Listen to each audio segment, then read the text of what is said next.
Hello everyone, group guidance crash కోర్స్లో భాగంగా మనం ఈరోజు డేటా ఇంటర్ప్రిటేషన్కి సంబంధించిన బేసిక్స్ మరియు డేటా ఇంటర్ప్రిటేషన్ పైన కొన్ని క్వశ్చన్స్ చూద్దాం. డేటా ఇంటర్ప్రిటేషన్లో మొదటగా మనము పై చార్ట్లో నుంచి కొన్ని క్వశ్చన్లు చూద్దాం. ఆ పై చార్ట్లో నుంచి క్వశ్చన్లు చూసే ముందు మనం డేటా ఇంటర్ప్రిటేషన్ బేసిక్స్ కొన్ని చూద్దాం మనం. సో డేటా ఇంటర్ప్రిటేషన్ బేసిక్స్ వచ్చేసి మనకు data interpretation averages, percentages and మనకు రేషియోస్, ఈ మూడింటి బేసిక్స్ మనకు చాలా అవసరం. మొదటగా మనం యావరేజెస్ కనుక చూసినట్టయితే మనకు ఒకవేళ ఒక డేటా కనుక 353, 362, 342, 341, 359 ఒక 5 years డేటా కనుక ఈ విధంగా ఇచ్చినట్లయితే 353 units, 362 units, 342 units, 41 units and 359, ఈ 5 డేటా యొక్క సరాసరి లేదా యావరేజ్ అడిగినప్పుడు మనం ఏ విధంగా చేస్తామనేది చూద్దాం. ఎగ్జామ్లో యాక్చువల్గా యావరేజ్ అంటే ఏంటి? యావరేజ్ అని అంటే మనం some of observations divided by number of observations, కానీ దీన్ని సమ్ చేసే అంత టైం మనకు ఉండకపోవచ్చు. అప్పుడు మనం ఈ 341 నుండి 362 మధ్యలో ఏదైనా ఒక రౌండ్ ఫిగర్ని తీసుకోండి. అంటే 350 అనేది మన రౌండ్ ఫిగర్. సో ఈ 350 తీసుకొని ప్రతి అబ్జర్వేషన్లో నుండి ఈ 350ని మీరు తీసేయండి. సో ఇక్కడ 3 వస్తుంది, ఇక్కడ 12 వస్తుంది, ఇక్కడ -8, ఇక్కడ -9, ఇక్కడ +9. దీన్నే మనం డీవియేషన్స్ అంటాము. మన అజంప్షన్ వచ్చేసి 350, మన డీవియేషన్ సమ్ ఆఫ్ డీవియేషన్స్ చూడండి, 9 -9 క్యాన్సిల్ అవుతుంది, 8 ఇక్కడ 4 అంటే మనకు 7 మిగులుతుంది. Divided by number of observations చేయండి. సో 351.4. సో ఈ విధంగా మనం యావరేజెస్ డేటా ఇంటర్ప్రిటేషన్లో చేయడం జరుగుతుంది. పర్సంటేజెస్ మనం ఆల్రెడీ క్రాష్ కోర్స్లో పర్సంటేజెస్ చూసాము. ఆ పర్సంటేజ్లో మనకు మెయిన్గా వచ్చేసి percentage increase, percentage decrease.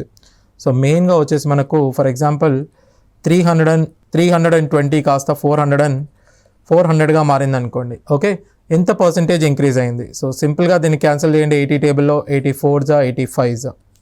So మనం చెప్పొచ్చు 1/4 ఇంక్రీజ్ అయిందని. 1/4 అంటే 25%. సో ఇదే క్వశ్చన్ని మనము 400 320 అయింది అనుకోండి. సో మనం ఏం చెప్పొచ్చు? ఇది పర్సంటేజ్ డిక్రీజ్ 5/4గా అవుతుంది. సో మనం ఏం చెప్పొచ్చు? 1/5 × 100 అంటే 20% డిక్రీజ్ అయిందని మనం చెప్పొచ్చు. సో ఇది when it comes to data interpretation మనకి ఎలా అడుగుతాడంటే 400 అనేది 320 కంటే ఎంత ఎక్కువ అని అడుగుతాడు. 400 అనేది 320 కంటే 25% ఎక్కువ. Percentage more or percentage increase రెండు మనకు సేమే అవుతాయి. అలాగే percentage less and percentage decrease 320 అనేది 400 కంటే ఎంత తక్కువ అన్నా కూడా పర్సంటేజ్ డిక్రీజ్ అన్నా ఒకటే. సో ఇక్కడ x is what percent more than y or y is what percent less than x అన్న క్వశ్చన్స్ మనకు డేటా ఇంటర్ప్రిటేషన్లో తరచుగా అడగడం జరుగుతుంది. సో దానికి పర్సంటేజ్ మోర్ అన్నా పర్సంటేజ్ ఇంక్రీజ్ అన్నా ఒకటే, పర్సంటేజ్ లెస్ అన్నా పర్సంటేజ్ డిక్రీజ్ అన్నా ఒకటే. ఇప్పుడు అదేవిధంగా మనం పై చార్ట్కి సంబంధించి, పై చార్ట్ అనగానే మనకు గుర్తొచ్చేది 360 డిగ్రీస్. ఈ 360 డిగ్రీస్ డిగ్రీస్లో మనకు 360 ఉంటుంది, బట్ పర్సంటేజ్లో కనుక మనం చూసుకున్నట్టయితే అది 100% ఉంటుంది. సో 100% అనేది మనకు 360 డిగ్రీస్. మనం డిగ్రీలో నుండి పర్సంటేజ్కి కన్వర్ట్ చేయాలంటే మనము 5/18తో మల్టిప్లై చేయాల్సి ఉంటుంది. పర్సంటేజ్ నుంచి డిగ్రీలో కన్వర్ట్ చేయాలంటే మనం 18/5లో కన్వర్ట్ చేయాల్సి ఉంటుంది. సో ఇది మనం పర్సంటేజ్ డిగ్రీ మనం చూసినట్టయితే పర్సంటేజ్ ఒకవేళ మనం 5% అయితే డిగ్రీ మనం 18 డిగ్రీస్ అని చెప్పొచ్చు. సో ఈ విధంగా మీరు 5 టేబుల్ అండ్ 18 టేబుల్ గుర్తుపెట్టుకున్నారనుకోండి, ఈజీగా మనం పర్సంటేజ్కి డిగ్రీస్కి మధ్యలో రిలేషన్ ఎస్టాబ్లిష్ చేయొచ్చు. సో 5% 18 డిగ్రీస్ అంటే 10% 36 డిగ్రీస్ అవుతుంది.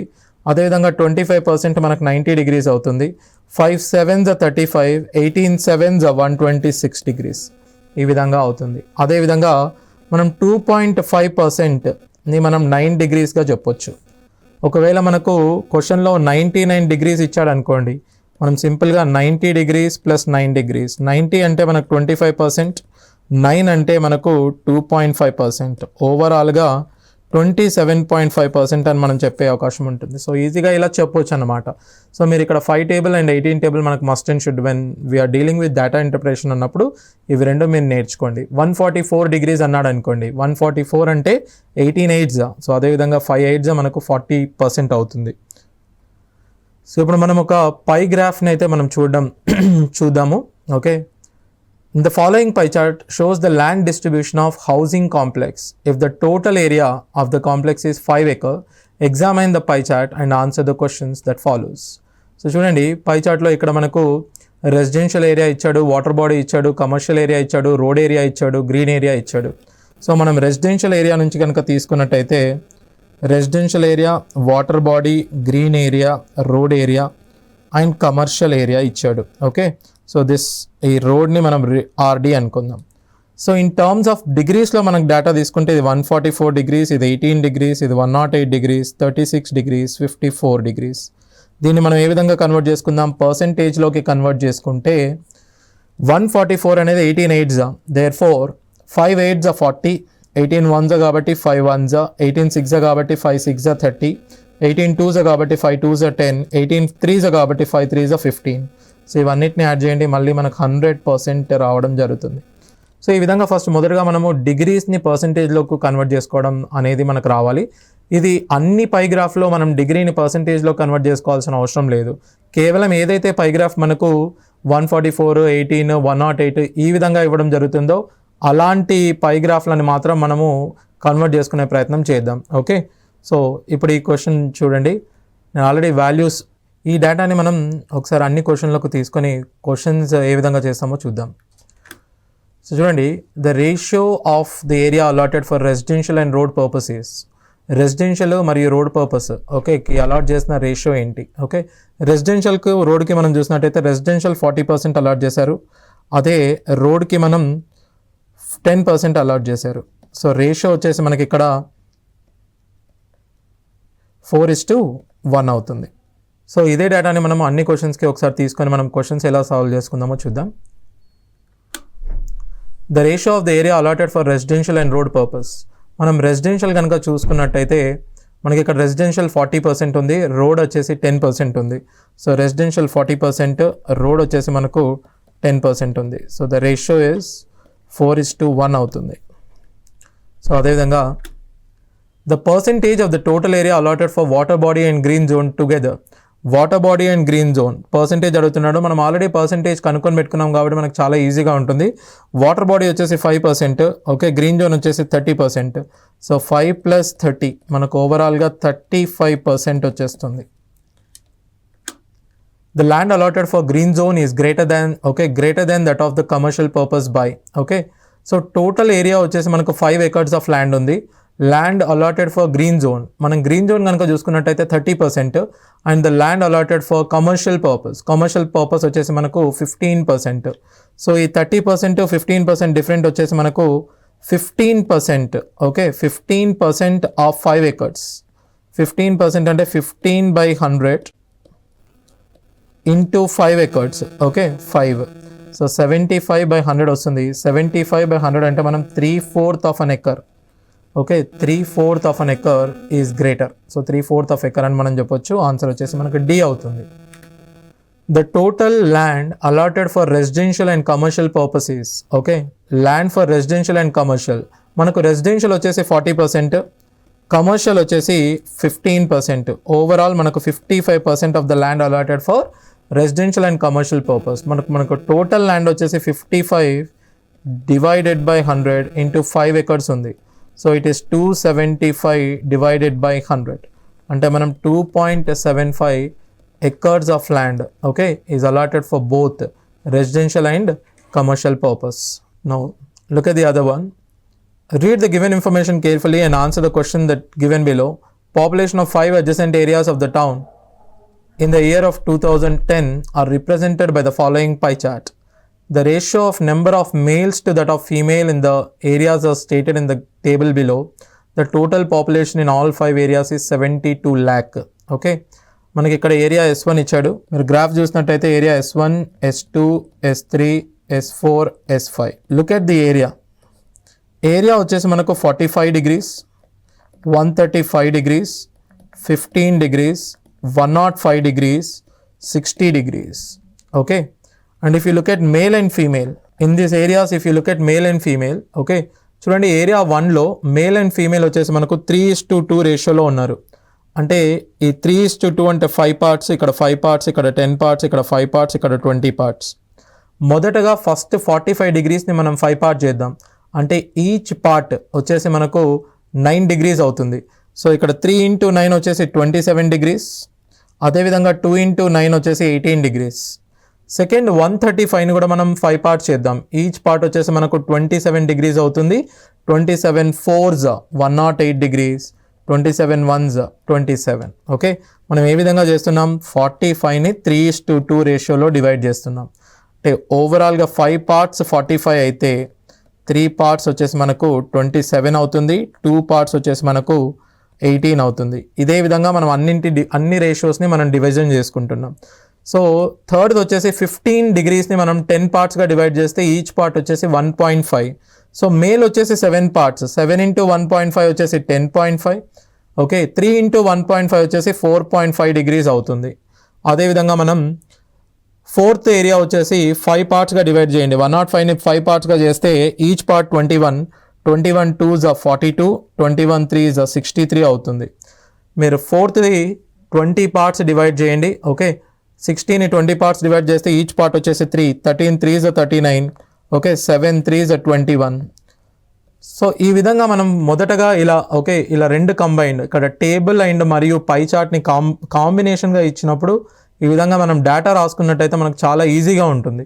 సో ఒక్కసారి మనం డేటా రాసుకొని పెట్టుకున్నట్టయితే క్వశ్చన్స్ చేయడానికి మనకు చాలా ఈజీగా ఉంటుంది.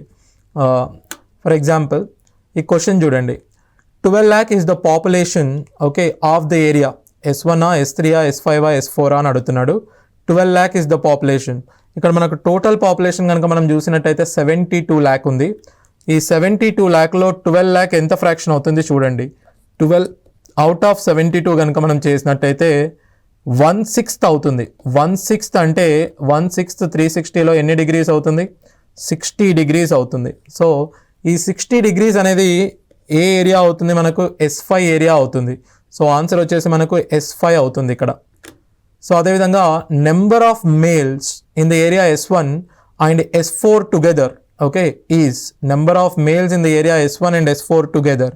S1 అండ్ S4లో నెంబర్ ఆఫ్ మేల్స్ కనుక మనం చూసినట్టయితే S1 S4 27 + 42 ఓవరాల్గా 69 డిగ్రీస్ ఉంది. ఓకే, మనకు 360 డిగ్రీస్ అని అంటే 72 lakh. అదే 69 డిగ్రీస్ అంటే ఎంత? సో సింపుల్గా మనం 69 into 72 డివైడెడ్ బై 360 అని తీసుకోవడం జరుగుతుంది. 36 టేబుల్లో క్యాన్సిల్ చేయండి. 36 2s 36 10s 138 డివైడెడ్ బై 10 అంటే 13.8 lakh అనేది మనకి ఏరియా వస్తుంది. సో ఏరియా వచ్చేసి 13.8 lakh వస్తుంది. The ratio of number of females in the area S2 to that in the area S5 is number of females in S2 చూడండి. S2 అయితే మనకు 27 వస్తుంది. S5 చూడండి, S5 అయితే మనకు 21 వస్తుంది. సో 27:21, 3 9s 3 7s, సో 9:7 అవుతుంది. ఇప్పుడు చూడండి, if in the year 2010 there was an increase of 5% in the population of the area S1 and 8% increase in the population of the area S3 compared to that of previous year, then the ratio of the population in the area S1 and S3 in the previous year 2009 is how much? 2009లో కనుక మనం 2010 మనకు తెలుసు. 2010లో S1 area తెలుసు, S3 area తెలుసు. Okay, దీన్ని ఇక్కడ X అనుకుందాం, దీన్ని Y అనుకుందాం. ఈ X:Y రేషియో కనుక్కోవాలి. 2010లో మనకి S1 ఏరియా వచ్చేసి 45 డిగ్రీస్. 10లో S3 ఏరియా వచ్చేసి మనకు 15 డిగ్రీస్. ఇక్కడ క్లియర్గా 5% ఇంక్రీజ్ అవుతుంది. సెకండ్ది మనకు క్లియర్గా 8% ఇంక్రీజ్ అవుతుంది. 5% ఇంక్రీజ్ అంటే 105% ఆఫ్ X మనం ఏం తీసుకోవచ్చు, 105% of X equal to 45 degrees.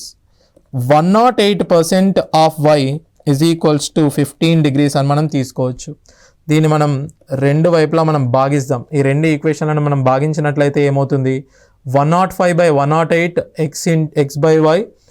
ఈ 15 1s are 15 3s are 3 1s are 3 35s are. Therefore x by y అనేది area of S1 and S3 in the year 2009లో. ఈ 108 మనకు పైనకి వెళ్ళి న్యూమరేటర్లో వస్తుంది, డినామినేటర్లో మనకు 35గా వస్తుంది. దేర్ఫోర్ 2009లో మనకు area S1 and S3 ratio వచ్చేసి S1 అండ్ S3 ఏరియా 108:35గా మనం చెప్పుకోవచ్చు. Okay, the average female population in all 5 areas is lower than the female population in each of the area. Okay, average female population in all 5 areas. ఒకవేళ మనం female population all 5 areasలో కనుక మనం ఒకవేళ average తీసుకున్నట్టయితే ఆ average ఏ 2 areas కంటే తక్కువ ఉంటుందని క్వశ్చన్ అడుగుతున్నాడు. ఓకే, ఆ యావరేజ్ ఏ 2 ఏరియాస్ కంటే తక్కువ ఉంటుందని అడుగుతున్నాడు. సో ఇప్పుడు మనం ఏం చేయాలి, యావరేజ్ తీసుకునే టైం వేస్ట్ చేయకుండా యాక్చువల్గా ఏదైనా ఒక నెంబర్ ఇంకా మిగిలిన 2 నెంబర్ల కన్నా తక్కువ ఉండాలంటే ఆ 2 నెంబర్లు మనకు హైయెస్ట్ నెంబర్స్ అయి ఉండాలి. సో ఒకవేళ average something if I take it, suppose మీకు 22 23 వచ్చిందనుకోండి, ఆ 23 ఏ రెండింటి కంటే తక్కువ ఉంటుంది, ఆబ్వియస్లీ 63 అండ్ 27 కంటేనే తక్కువ ఉంటుంది. అంటే ఇండైరెక్ట్గా ఈ క్వశ్చన్ ఏమడుగుతున్నాడు, హైలీ ఫీమేల్ పాపులేటెడ్ ఏరియాస్ ఏంటి అని అడుగుతున్నాడు. సో ఇక్కడ మనకు హైలీ ఫీమేల్ పాపులేటెడ్ ఏరియాస్ వచ్చేసి 27 and 63 which is S2 and as well as S4 వచ్చేసి మనకు highly female populated areas. So answer మనకు Cగా చెప్పొచ్చు. సో ఇప్పుడు మనం క్వశ్చన్స్ ఆన్ లైన్ గ్రాఫ్ పైన కొన్ని క్వశ్చన్స్ చూద్దాం. ఓకే, లైన్ గ్రాఫ్ అంటే బేసిక్గా మనకు డేటా రిప్రజెంటేషన్ అనేది మనకు లైన్ గ్రాఫ్లో ఉంటుందన్నమాట. ఈ విధంగా మనం గ్రాఫ్ కనుక చూసినట్టయితే ఆ డేటా రిప్రజెంటేషన్ అనేది మనకు లైన్ గ్రాఫ్లో ఉంటుంది. ఇక్కడ ఒక స్కూటరిస్ట్ అండ్ మోటరిస్ట్ జర్నీ ఇవ్వడం జరిగింది. ఇద్దరు మనకు 120 kilometers ట్రావెల్ చేస్తున్నారు at the same time from the same place. ఇద్దరు స్టార్ట్ అయ్యే ప్లేస్ కానివ్వండి, టైం కానివ్వండి, ఓకే, ఎవ్రీథింగ్ సేమ్ ఉంది. The graph shows the progress of the journey made by each person. Study the graph and answer the questions. Okay, look at the graph. Okay, ఇక్కడ ఈ point ఏం తెలియజేస్తుందనంటే వాళ్ళు 9 o'clock start అవుతున్నారు. Okay, and both of them ఇక్కడ మీరు మోటరిస్ట్ స్కూటరిస్ట్ కనుక చూసినట్టయితే ఆ డాటెడ్ లైన్ ఏదైతే ఉందో అది మనకు మోటరిస్ట్, అండ్ ఆ స్ట్రేట్ లైన్ ఏదైతే ఉందో అది మనకు స్కూటరిస్ట్. ఓకే, అండ్ ఇక్కడ ఎక్స్ యాక్సిస్ పైన మనకు టైం ఇవ్వడం జరిగింది, వై యాక్సిస్ పైన మనకు డిస్టెన్స్ ఇవ్వడం జరిగింది. ఎక్స్ యాక్సిస్ పైన టైము, వై యాక్సిస్ పైన డిస్టెన్స్ ఇవ్వడం జరిగింది. Okay, and if you observe ఇద్దరు 120 kilometers ట్రావెల్ చేయడం జరుగుతుంది. Okay, look at the first question, at what time did the motorist meet the scooterist. Okay, వాళ్ళిద్దరూ కలిసిన టైం ఎంత అని అడుగుతున్నాడు. ఓకే, మీరు గ్రాఫ్లో కనుక పాయింట్అవుట్ చేయగలిగితే వాళ్ళిద్దరూ ఈ పాయింట్ దగ్గర కలుస్తున్నారు. ఈ పాయింట్ దగ్గర మనకు టైం వచ్చేసి 10:30 AM చెప్తున్నారు. సో 10:30 AM దగ్గర వాళ్ళిద్దరూ కలుస్తున్నారు. సో ఆన్సర్ వచ్చేసి ఏమవుతుంది, ఏ. లైన్ గ్రాఫ్లో మనకు చూడడం చాలా సింపుల్గా ఉంటుంది. ఓకే, సో 10:30 AM దగ్గర వాళ్ళిద్దరూ కలుస్తున్నారు. Second question on line graph, what was the speed of the scooterist during the journey. యాక్చువల్గా స్కూటరిస్ట్ స్పీడ్ ఎంత అని అడుగుతున్నారు. ఓకే, స్కూటరిస్ట్ స్పీడ్ అంటే మనకు ఫార్ములా ఏంటి, speed is equals to distance by okay time. So speed is equals to distance by time. So ఇక్కడ how much distance స్కూటరిస్ట్ travelling, మనకు స్కూటరిస్ట్ distance కనుక చూసినట్టయితే 0 నుండి 120 వరకు ట్రావెల్ చేస్తున్నాడు. ఓకే, సో 120 kilometers ట్రావెల్ చేస్తున్నాడు. ఈ ట్రావెల్ చేయడానికి పట్టిన టైం ఎంతో మనం చూద్దాం. స్కూటరిస్ట్కి అయితే స్కూటరిస్ట్ మనకు 9 AM దగ్గర స్టార్ట్ అవుతున్నాడు. స్కూటరిస్ట్ తన జర్నీ కంప్లీట్ చేసుకునే వరకు ఓకే మనకు 10:30 అవుతుంది. కంప్లీట్గా స్కూటరిస్ట్ మనకు జర్నీ కంప్లీట్ చేసుకునే వరకు స్కూటరిస్ట్ కంప్లీటెడ్ ద జర్నీ 11:30 వరకు చేస్తున్నాడు. సో 11:30 అంటే మనకు 2.5 hours పట్టింది, 2.5 hours పట్టింది. 2.5నే మనం ఫ్రాక్షన్లో రాసుకుంటే 5/2 hours అవుతుంది. ఓకే, డిస్టెన్స్ 120, టైం వచ్చేసి 5/2 hours. సో టైం 5/2 hours తీసుకోండి. 5 1s 5 24s. ఈ 2 పైనకి వెళ్తే మనకు 24 2s 48 km/hourగా మనం చెప్పొచ్చు. 48 km/hour is the speed of the scooterist during the journey. ఇదే మనము scooterist complete the journey in okay, అదే scooterist complete the journey in how many, okay, scooterist complete the journey in how many hours. ఇంతకుముందే మనం చూసాము స్కూటరిస్ట్ మనకు 9 o'clock దగ్గర start అవుతున్నాడు. 9 o'clock దగ్గర స్టార్ట్ అయ్యి మనకు 11:30 వరకు ట్రావెల్ చేస్తున్నాడు. 9 o'clock దగ్గర స్టార్ట్ అయ్యి 11:30 అని అంటే 2.5 hours ఆఫ్ టైం తీసుకుంటున్నాడు. ఓకే, స్కూటరిస్ట్ మనకు 2.5 hours okay 2.5 hours of time తీసుకుంటున్నాడు. ఓకే, నెక్స్ట్ క్వశ్చన్ చూస్తే how far from the start did the motorist meet the scooterist. Okay, starting point నుండి ఓకే మోటరిస్ట్ స్కూటరిస్ట్ ఇద్దరు కలవడానికి ఎంత, ఓకే స్టార్టింగ్ పాయింట్ నుంచి ఎంత దూరంలో కలుస్తున్నారు అని అడుగుతున్నాడు. ఓకే, చూడండి వాళ్ళిద్దరూ కలిసే పాయింట్ దగ్గర మనం ఆల్రెడీ క్వశ్చన్ టైం బేస్డ్ చూసాము. టైం 10:30 దగ్గర కలుస్తున్నారు, అది ఎక్స్ యాక్సెస్ దగ్గర చూడాల్సి వస్తుంది. అదే మీరు ఒకవేళ డిస్టెన్స్ చూస్తే వాళ్ళిద్దరూ 80 kilometers దగ్గర కలుస్తున్నారు. సో సింపుల్గా మనం చూసి ఆన్సర్ చెప్పొచ్చు, వాళ్ళిద్దరూ కలిసే డిస్టెన్స్ ఏదైతే ఉందో 80 kilometers అని మనం చెప్పొచ్చు. ఇదే విధంగా మనం లైన్ గ్రాఫ్లో కనుక పర్సెంటేజ్ ఇంక్రీజ్ పైన క్వశ్చన్స్ ఏ విధంగా ఉంటాయో మనం ఒకసారి చూసే ప్రయత్నం చేద్దాం. లైన్ గ్రాఫ్లో మనకు పర్సెంటేజ్ ఇంక్రీజ్ వచ్చేసి ఫర్ ఎగ్జాంపుల్ మనకి ఇక్కడ 2 groups ఉన్నాయి, A and B. ఓకే, ఇక్కడ ఒక నెంబర్ X అనుకుందాం, ఇక్కడ 2X అనుకుందాం. Look at the percentage increase. ఒక నెంబర్ డబుల్ అయినప్పుడు మనం పర్సెంటేజ్ ఇంక్రీజ్ 100% అని తీసుకుంటాం. అదే ఒక నెంబర్ ట్రిపుల్ అయిందనుకోండి, ఆ పర్సెంటేజ్ ఇంక్రీజ్ మనం 200% తీసుకుంటాం. ఒక నెంబర్ 10 times అయిందనుకోండి, ఓకే మనం పర్సెంటేజ్ ఇంక్రీజ్ వచ్చేసి 900%గా తీసుకుంటాం. ఫర్ ఎగ్జాంపుల్ ఒక కంపెనీ 2020లో స్టార్ట్ అయింది, 21, 22, 23, 24 1000 యూనిట్ నుంచి స్టార్ట్ అయింది అనుకుందాం. ఓకే, 21లో it is producing around 4000 units. Okay, and 22లో వచ్చేసి ఎవ్రీథింగ్ ఇన్ థౌజండ్స్లో రాద్దాం. ఓకే, 12,000 units ప్రొడ్యూస్ చేస్తుంది. 23లో 24,000 units ప్రొడ్యూస్ చేస్తుంది. అదే 24లో 48,000 units ప్రొడ్యూస్ చేస్తుంది. ఓకే, లేదా 40,000 units ప్రొడ్యూస్ చేస్తుంది అనుకుందాం. ఇక్కడ మనకు అర్థం కావాల్సింది ఏంటంటే 20 నుండి 24, ఓకే 20 నుండి 24 ఒక క్వశ్చన్ అడిగాడు అనుకోండి, 20 నుండి 24 వరకు.